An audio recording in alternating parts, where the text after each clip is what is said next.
Diálogos de Bisturí. Un espacio de podcasts de actualidad en patología quirúrgica para estudiantes de medicina. Creado en el Departamento de Cirugía de la Universidad de Valencia, con la colaboración de estudiantes y de cirujanos de prestigio en las diferentes áreas de la especialidad. Más de 1 millón de nuevos casos diagnosticados al año. Quinto tipo de cáncer más frecuente y responsable del 8,2% de los fallecidos por cáncer en todo el mundo. Son datos de la Sociedad Española de Oncología Médica de la patología que hoy nos ocupa, el cáncer de estómago. Se presenta el que les habla, Miguel Pucherroses, alumno de sexto de Medicina de la Universidad de Valencia, y hoy se encuentra con nosotros todo un experto en la materia, el doctor Fernando López Mozos, médico especialista en cirugía general y del aparato digestivo del Hospital Clínico Universitario de Valencia, doctorado en la Universidad de Valencia, director de tesis doctorales, formado en una estancia de 3 meses en el Queen Mary Hospital de Hong Kong y miembro del consejo editorial de la revista World Journal of Oncology Research. Bienvenido, doctor. ¿Cómo se encuentra? Muy bien, muchas gracias. Buenos días. Buenos días. Hemos visto las cifras y lo frecuente que es este cáncer. ¿Cuáles son las principales causas y condiciones premalignas que desencadenan la aparición del cáncer gástrico? Bueno, pues entre las causas, es una causa multifactorial. No solo hay un factor o una causa que puede provocar el desarrollo del cáncer gástrico. Podríamos dividirlo fundamentalmente en 4 partes. Una primera parte que sería el cáncer hereditario, que es muy infrecuente. Después una serie de factores ambientales, que serían aquellos en el que pues, nuestras condiciones de vida hacen que podamos desarrollar un cáncer gástrico, sobre todo relacionado con el hábito de comer, en el sentido de comidas con mucho contenido en sal, o abundantes carnes rojas, o en aquellos preparados alimenticios que tienen pues nitrosaminas, que fundamentalmente son los ahumados, o la forma de preparar la carne en tipo barbacoa, tipo grill. Después hay otro tercer grupo, que es las condiciones premalignas, que son pues, sobre todo la metaplasia intestinal, la displasia, anemia perniciosa o algún tipo de enfermedad tipo pues síndrome de poliposis adenomatosa familiar o síndrome de Lynch. Y por último, una cosa que se ha visto en los últimos años que está muy relacionada con esto es la infección por Helicobacter pylori, que produce un trastorno de inflamación crónica que no se sabe bien el mecanismo, parece que está pues relacionado con la expresión de un antígeno, pues al final puede desarrollar un cáncer gástrico. Esos son fundamentalmente el marco en el que se mueve la etiología o los factores predisponentes del desarrollo del cáncer. Ajá. ¿Y nos encontramos con zonas del estómago donde son más frecuentes?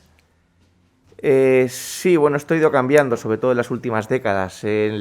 Inicialmente, hace una par de décadas o 3 décadas, la localización más frecuente dentro del estómago era el estómago distal, que son de tumores localizados en el cuerpo y el antro del estómago. No se sabe por qué razón, en los últimos años se ha ido cambiando en frecuencia esa localización y ahora los tumores más frecuentes están localizados en la parte alta del estómago, sobre todo en la unión esófago-gástrica y en el fundus. No sabemos, pero esas son las localizaciones ahora mismo más frecuentes, los tumores en la localización alta del estómago. Y de los posibles tipos de cáncer de estómago, nos encontramos con que el adenocarcinoma es con diferencia el más frecuente, suponiendo cerca del 90%. Dentro de los adenocarcinomas, ¿qué tipos histológicos encontramos y cuáles son sus características diferenciales? Bueno, fundamentalmente hay una clasificación que se ha utilizado pues prácticamente durante toda la enseñanza médica, que es una clasificación del tipo histológico. Es decir, que es una clasificación de Lauren, que se llama clasificación de Lauren, que fundamentalmente tiene 2 tipos, que es el tipo intestinal y el tipo difuso. Entonces esto es atendiendo a la clasificación de cómo se vería ese epitelio en el microscopio. Pues el tipo intestinal se ve con mucha formación glandular, mientras el tipo difuso pues pierde un poco la arquitectura de mucosa de glándula y presenta un patrón mucho más indiferenciado. Hay un tercer grupo que se llama mixto, que es cuando en zonas del tumor se pueden observar tanto de un tipo como de otro. El intestinal teóricamente tiene mejor pronóstico y el difuso tiene un poco peor pronóstico.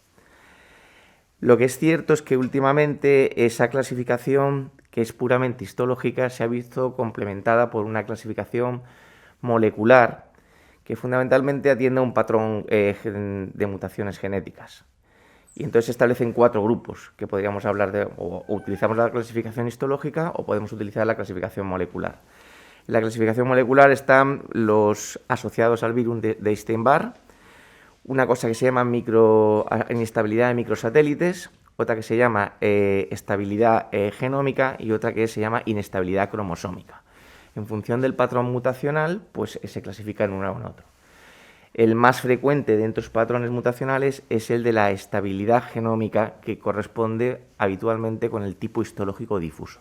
Son las clasificaciones que se utilizan ahora mismo. Y a veces nos hablan de cáncer gástrico precoz. ¿Qué es exactamente este término y por qué es importante conocerlo? Bueno, es un término que fue inicialmente acuñado sobre todo por la escuela japonesa. Fundamentalmente su definición es aquel tumor gástrico, sobre todo adenocarcinoma, pues estamos hablando que es el 90% de los tumores gástricos, que alcanza la submucosa, es decir, es un T1, independientemente que pueda tener ganglios positivos o ganglios negativos. Esa es la definición de early gastric cancer o carcinoma gástrico precoz. Como sabes, este tumor es mucho más prevalente en los países del este y asiáticos, y entonces pues, ellos tienen una política de screening de empresa de diagnóstico precoz y por lo tanto diagnosticaban muchos tumores gástricos en ese estadio. Y entonces fue pues un motivo de debate de saber si este tipo de tumor, cuando se cogía en ese estadio, se diagnosticaba en ese estadio, podía tener un manejo distinto al que era el tradicional del cáncer gástrico, con resecciones de gástricas, etc. Y entonces pues se intentó poner como una entidad distinta, pero si bien es cierto, parece que no se comporta como una entidad distinta por el hecho de cogerlo antes. Lo único es cuando lo coges antes, cuando se diagnostica antes, lo coges en un estadio menor y por tanto el pronóstico es mejor, pero no porque sea una entidad clínica distinta que debas tratar de forma distinta. Por lo tanto, en la consulta nos llega un paciente y ¿cómo podemos identificar el cáncer gástrico? ¿Qué síntomas presentaría el paciente? Y en caso de estar presente, ¿en qué lugares se podría diseminar este cáncer? Bueno, vamos a ver, la clínica del paciente es bastante inespecífica. Como cirujanos tenemos la suerte que muchas veces nos vienen ya diagnosticados por parte de digestivo, por parte de otras especialidades, pero en el caso de una atención médica normal, como podríamos tener cualquier persona que nos dedicamos a esto, es verdad que la sintomatología es muy inespecífica. Habitualmente es un síndrome dispéptico en el que el paciente pues dice que no le sientan bien las comidas, de que tiene cierto dolor epigástrico, cierta sensación de saciedad con poco que coma. Es una cosa típica del cáncer gástrico el tener cierta fobia a la carne, es decir, de pronto me gustaba comer carne, pero ahora no sé por qué no me apetece, me da un poco de asco y tal. Suelen los pacientes también decirlo. Puede acompañarse de pérdida de peso también, de algún vómito ocasional, y en la analítica suelen ser tumores que tienen pérdidas sanguíneas pequeñitas, es decir, entonces suelen acompañarse de cierta anemia ferropénica, microcítica e hipocrómica, y pueden tener otros ya signos clínicos, como pueden ser ya, en caso de tumores muy avanzados, pues el nódulo de hermana María José, que es un tumorcito que sale, una metástasis, sale sobre todo a nivel umbilical por diseminación retroperitoneal, o adenopatías supraclaviculares, o bien puede tocarse en la palpación el tumor y en la zona epigástrica. Eso fundamentalmente en conceptos de síntomas y signos. Después eso hay que complementar el estudio, lógicamente, con endoscopias o con TACs o con lo que... Ahí va mi siguiente pregunta y era ¿qué tipo de exploraciones complementarias utilizaríamos para este tipo de cáncer? Y también, que ya se ha comentado previamente, si se justificaría la importancia del screening, sobre todo en esas zonas asiáticas, o ya se descartaría. No, vamos a ver, yo creo que todas las sociedades, todos los países tienen que ajustar, si te parece empiezo por el final, los screening los tienen que ajustar a sus condiciones sociales y sus prevalencias. Pues efectivamente no tiene el mismo sentido hacer un screening en un país con muy poca prevalencia de cáncer gástrico, como por ejemplo pasa en Estados Unidos. Esa herramienta de screening no tiene el mismo valor que en un país donde la prevalencia y la incidencia es muy alta, como pasa por ejemplo en Corea del Norte, que es creo el país que según las últimas estadísticas del Globocan tenía más incidencia de cáncer gástrico. Efectivamente, el screening es importante según la prevalencia que uno tiene. En el caso de los países, por ejemplo, latinoamericanos, sobre todo Chile, países asiáticos, Japón, China y sobre todo Corea, pues el screening tiene un buen impacto en la salud del individuo porque se diagnostican muy precoces y eso le da la oportunidad de tener una oportunidad de curación, ¿no? Porque cuando el estadio es muy precoz tienes muchas más oportunidades y el pronóstico es mucho mejor. En cuanto a las pruebas que pediríamos, pues fundamentalmente en todos sitios se piden las mismas pruebas. Empiezas por la confirmación, que viene siendo hacer una gastroscopia, se visualiza el tumor y una toma de biopsia que confirma el tipo histológico que es el tumor.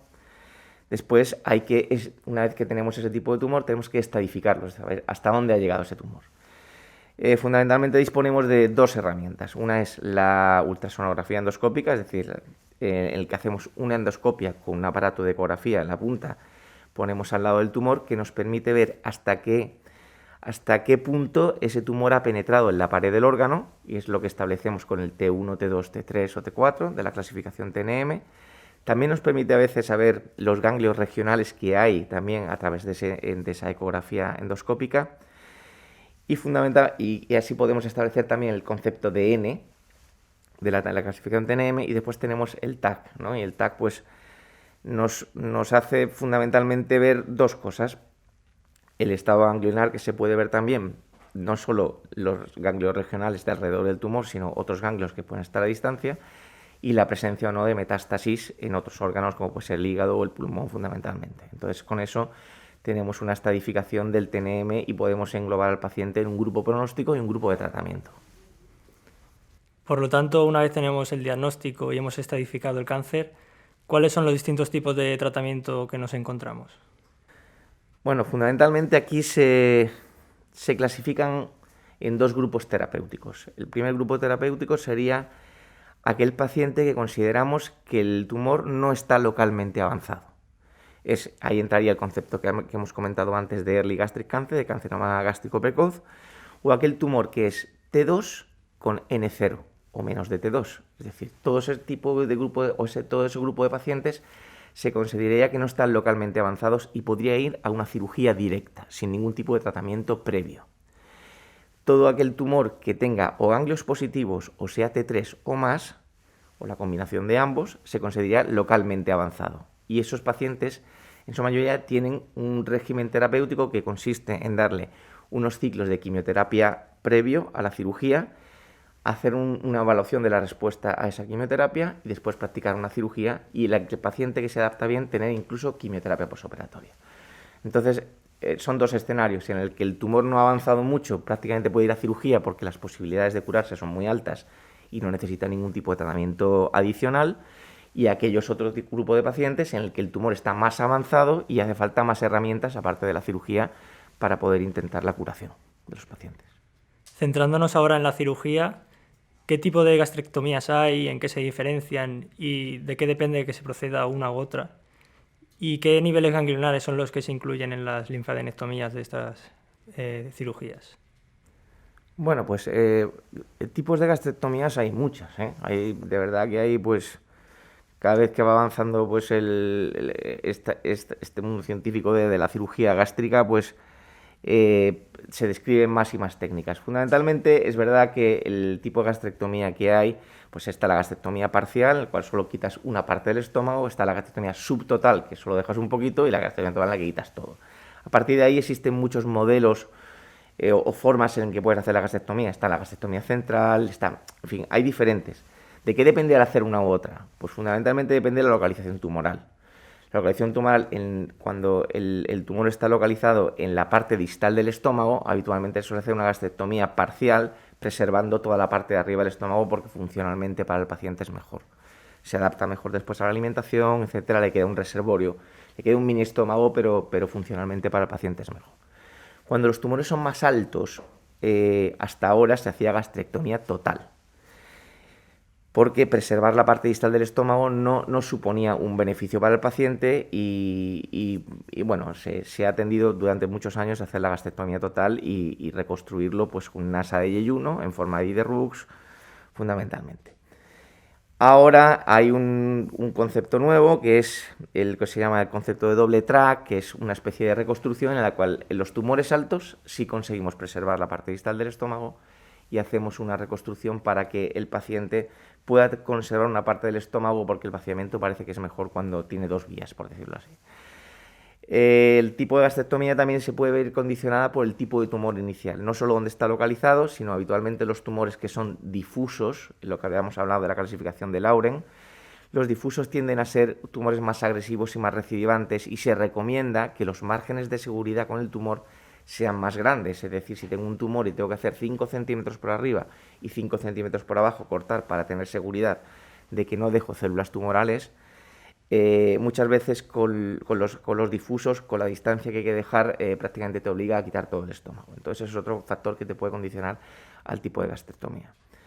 En cuanto a lo que comentabas de la linfadenectomía, pues hace muchos años se hacía la linfadenectomía que se denominaba D1, que fundamentalmente es quitar los ganglios linfáticos que están alrededor del estómago prácticamente. Y ahora se aprueba que el tratamiento estándar debe ser una cosa entre D1 y D2, que es, pues el D2 es un cinturón ganglionar más alejado aún del estómago, pues que coge la arteria hepática, coge la raíz del tronco celíaco y coge el hilo esplénico. Y ahora hay una cosa que se llama D plus beta, que fundamentalmente es una cosa intermedia entre quitar los ganglios alrededor del estómago y aproximarte a ese cinturón que sería el D2 sin hacer el D2 entero.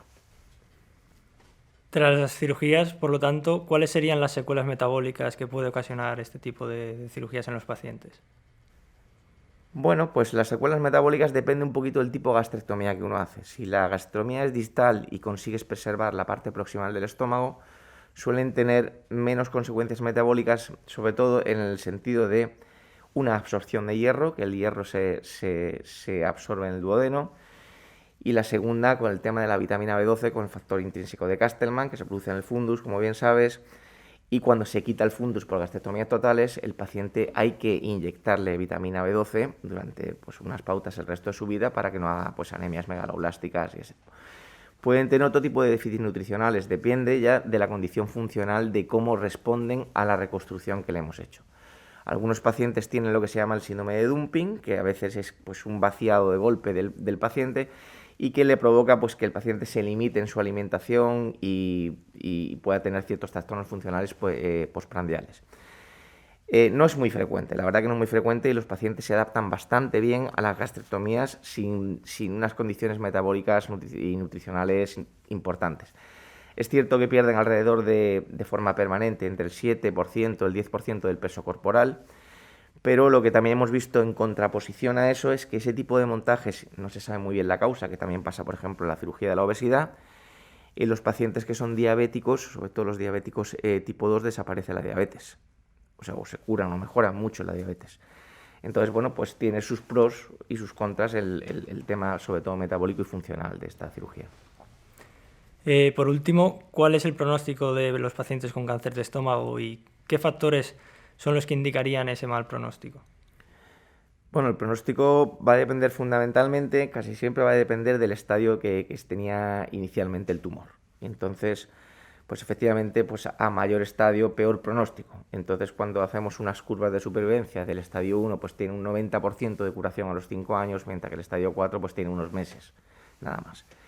En general, si juntamos todos los estadios, si podríamos hablar en general del cáncer gástrico, podríamos decir que tiene a los 5 años una supervivencia alrededor, depende de las series, entre el 40 y el 50% de pacientes si juntamos todos los estadios, los 1 y los 4. Claro, dentro de los estadios ya no solo depende del estadio, no es lo mismo un estadio 2 de un tumor con una clasificación de Lauren intestinal que uno que fuera difuso. Entonces, depende también del tipo histológico que uno tiene y depende, hay una cosa que marca también del punto de vista dentro de la histología del tumor, que marca un poco el pronóstico, que es la presencia de células en anillo de sello, que es una diferenciación o indiferenciación de las células que hace que el tumor sea más agresivo. Todos esos componentes hay que ponerlos dentro de un nomograma en el cual te dice más o menos cuál es el pronóstico. Las variables peores para hacerlo, pues efectivamente es tener un tumor localmente avanzado, tener mucha enfermedad ganglionar, evidentemente tener metástasis, tener el tipo difuso estadio avanzado, o tener células anillo, es ello en la histología. Perfecto, pues esto es todo. Muchísimas gracias, doctor López. Muchas gracias a usted. Y en definitiva, esperamos que con esta pequeña entrevista haberles recalcado la importancia del cáncer de estómago, y es que a pesar del descenso en la incidencia y en la mortalidad durante las últimas décadas, esta sigue siendo una enfermedad con un gran impacto en la sociedad. Muchas gracias y hasta la vista.